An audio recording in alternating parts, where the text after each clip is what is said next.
internal particular security stuff, it was so millions, they 10 can million, bring whatever. money in the reality unit is we need that to they make have sure actualized that people agree so that they we can be protect our American vessels to make sure that they're correct. The Jones Act is a way of doing that.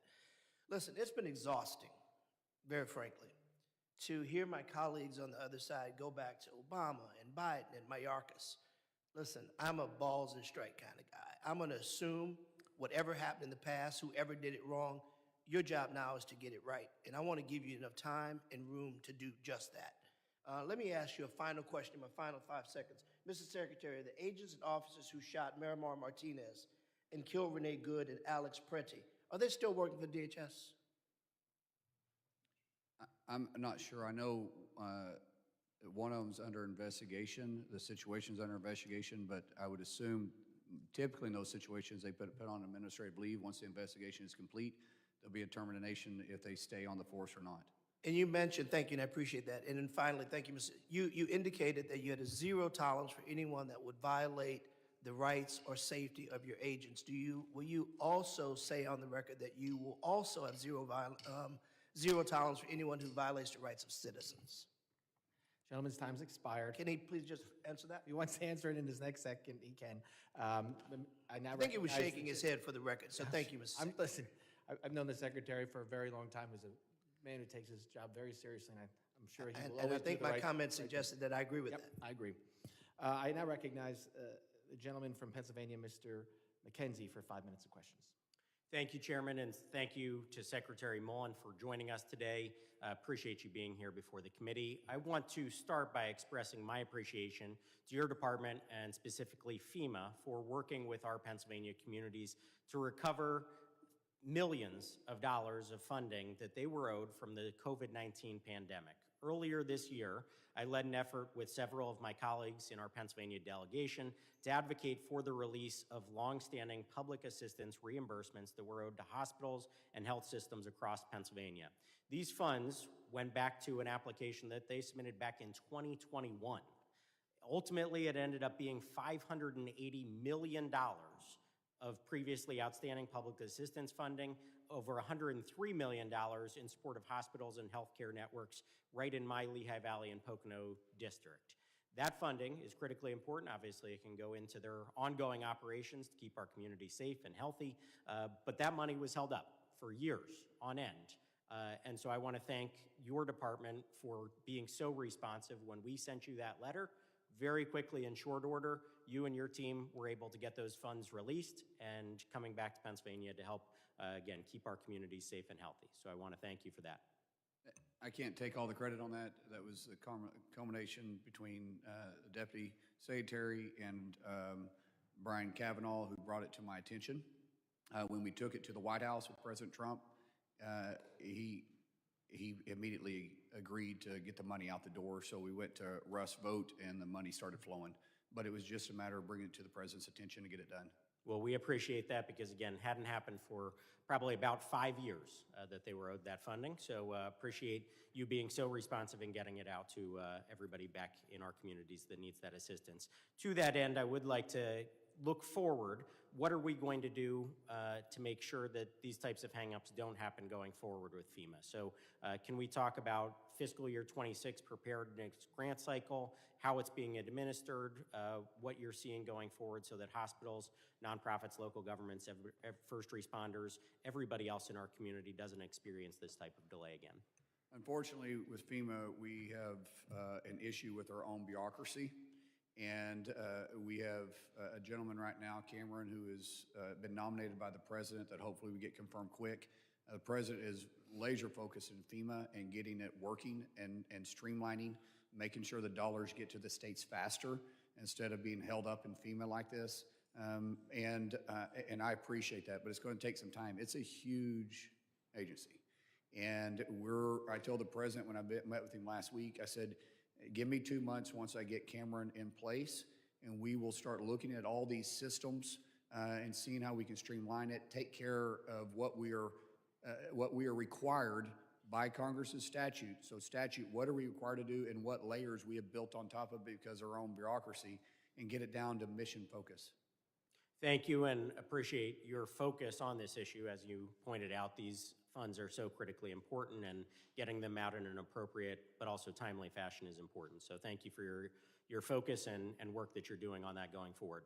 I'd like to shift gears. In your opening remarks, you talked about how the Biden administration had lost track of over 100,000 unaccompanied minors, and that you were in part tasked with tracking down and rescuing some of these children who were in really heinous situations, whether it be sex traffic, human traffic, forced labor.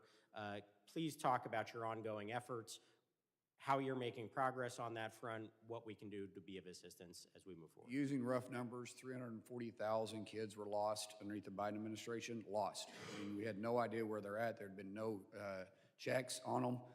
There was where they'd been. No one had been contacted to say that was actually where they're at and what they're supposed to be doing. We have now recovered over 120. That could be 140, but I think it's 120,000. And those are the cases that they were where they were supposed to be. Some of them we had moved and we had to track them down. Now we're going after the hard ones, which is the ones we're very afraid are either in labor trafficking, human trafficking, sex trafficking, and it's very, very concerning. Every single day matters. During the shutdown, it put that mission at risk, and we wasn't able to do things. We've been through 4 shutdowns. The last one was 76 days. HSI is the one that leads this, and we lost our partnerships with state and local because we wasn't able to fund them, because we fund their activities as they work alongside us, and so we're just now standing that up. Thank you for your work to protect those incredibly vulnerable children, and I look forward to continuing to work with you. Thank you, Congressman. Thank you. Gentleman yields back. I now recognize the gentleman from Texas, Mr. Green, for 5 minutes of questions. Thank you, Mr. Chairman. I thank the ranking member as well. Mr. Chairman, the Secretary has commented on race, a topic that I believe I'm eminently qualified to speak on, given that in my lifetime, I went to the back door to get my food. I drank from filthy colored water fountains. I sat in the back of the bus, in the balcony of the movie when a seat was available. So let me just share some of the characteristics of a racist, Mr. Secretary. A racist will depict people of color as apes. The pictures have been blurred, but you know who they are. This is what a racist would do. And a racist wouldn't apologize after doing this. Mr. Secretary, that's what a racist would do.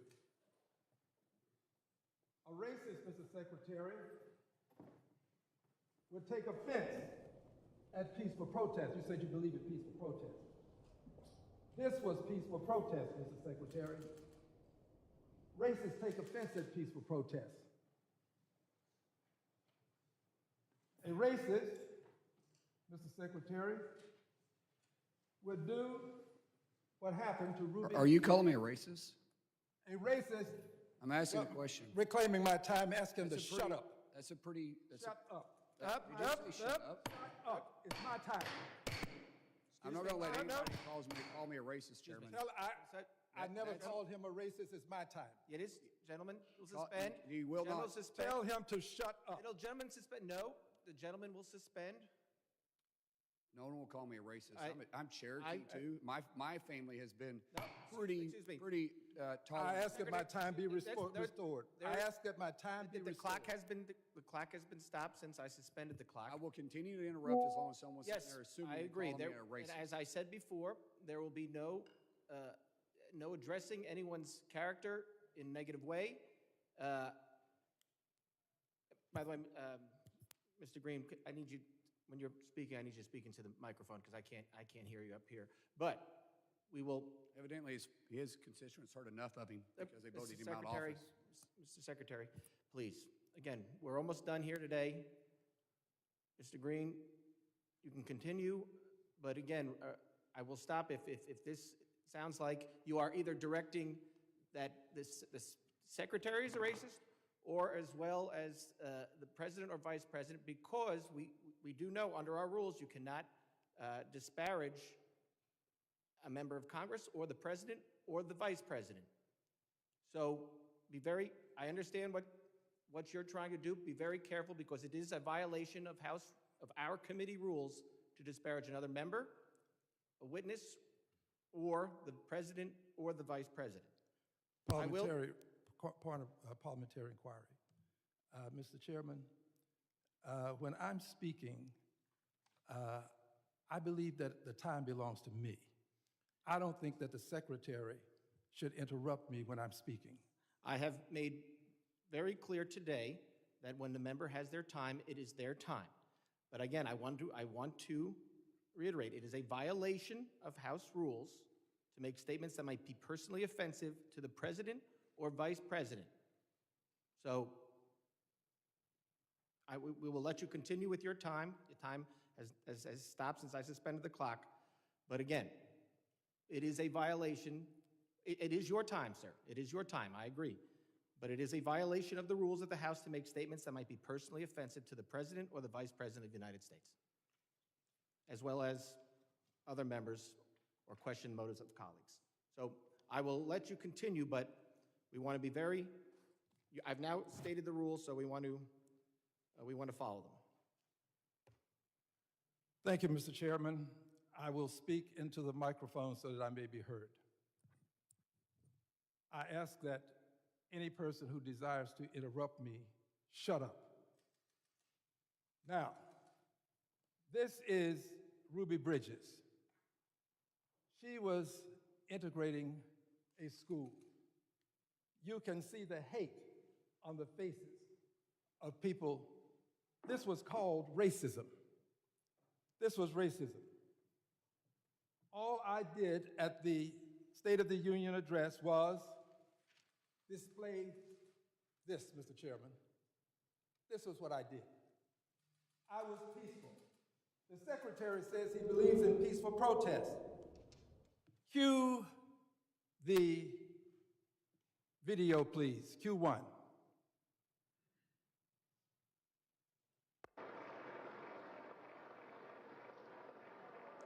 Freeze the frame, please. That, my friends, is the Secretary of Homeland Security. He traversed some distance to get to a peaceful protester and display his despicable behavior. Unbought, that's me. Unbossed, unafraid, that's me. And by the way, unelected, yes. Liberated, Democrat. You, sir, have engaged in despicable behavior. Now, let's just talk for a moment about this behavior. It's not the only time that you've behaved in a dastardly way. Cue the second video, please. Quit the tough guy act in these Senate hearings. You know where to find me. Any place, anytime, cowboy. Sir, this is a time, this is a place. If you want to run your mouth, we can be two consenting adults. We can finish it here. Okay, that's fine. Perfect. You want to do it now? I'd love to do it right now. Well, stand your butt up then. You stand your butt up. Oh, hold on. Big Oh, guy. oh, stop it. Is that your solution? Hold it. No, no, sit down. Sit down. Okay. You know, you're a United States Senator. That was the Secretary of Homeland Security. The Secretary of Homeland Security concerns me because of his behavior as it relates to peaceful protest, as it relates to the way he chose to come over and with force address a peaceful protester. It concerns me because in that department, they have many people of color. I'm concerned about how they will be treated under the leadership of this Secretary of Homeland Security.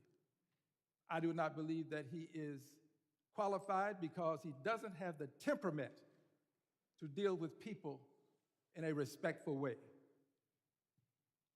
I peacefully protested. I would do it again. I recognize the ranking member for a unanimous consent request. Thank you very much, Mr. Chair. I ask unanimous consent to enter into the record the following. A bulletin from the Colorado Information Analysis from the Global Project Against Hate and Extremism that DHS continues to post white nationalist content on social media, and an article from the New York Times that DHS hired a social media manager with a history of making white nationalist posts. Without objection, I recognize the gentleman from California for UC request. Thank you, Mr. Chairman. I have unanimous consent to submit for the record article, woman held by ICE for 25 days, despite evidence of citizenship, finally gets a U.S. passport. Without objection.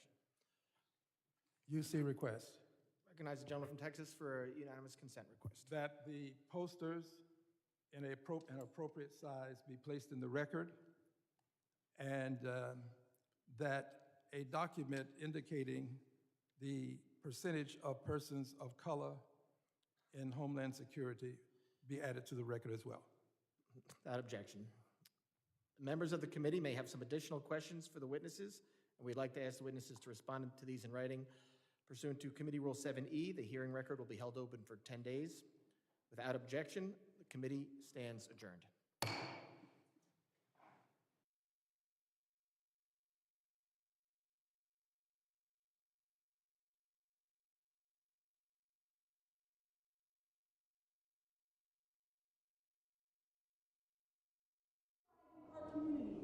There is no question that Al Green is right. You were right, Al Green. Thank you, Congressman. You are speaking on behalf of every person. I'm not taking that. It is awful what is going on. We are in the streets constantly.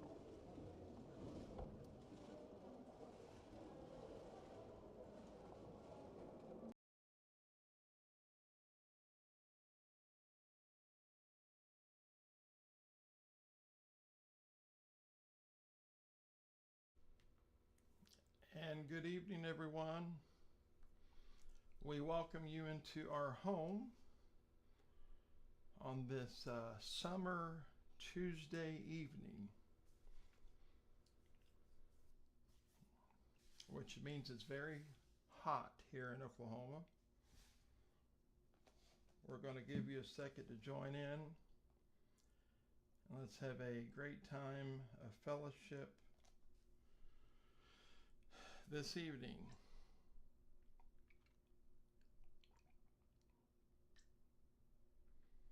I've had a busy day, but thankfully Jazzy has everything ready for me. So thank you, Jazzy.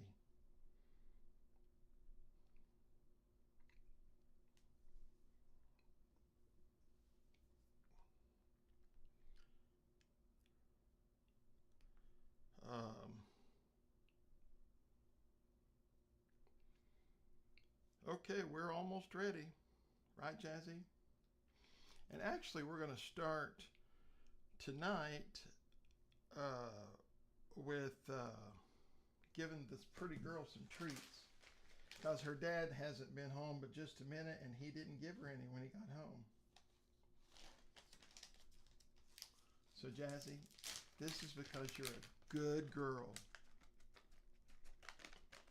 And you get treats now, and you get treats when we finish, because you're a good girl.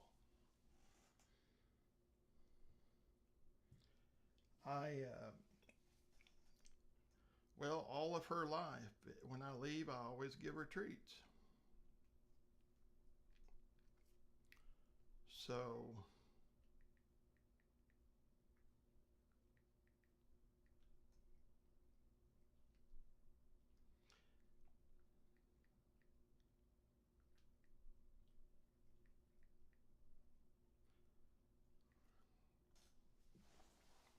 okay, Holy Spirit, thou art welcome in this place.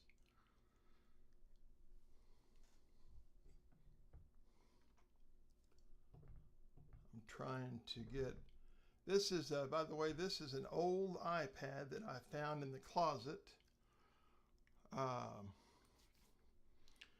And Jazzy suggested that since I'm getting older, that I could use it to read the words to the songs. And I thought that was brilliant.